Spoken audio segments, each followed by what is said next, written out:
Hello everybody. So today I want to talk about calculus.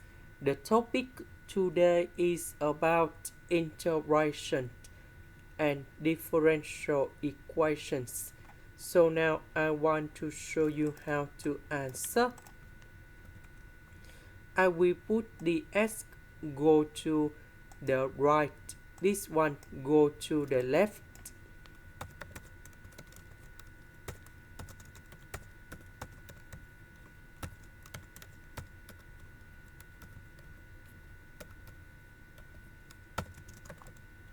Next, we put the integration for the both sides.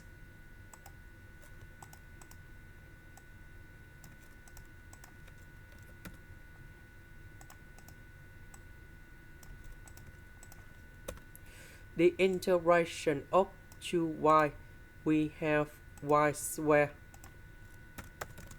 The integration of this one, we have e to the power of y.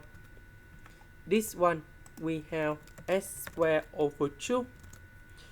This one with negative in here, we have positive e to the power of negative s.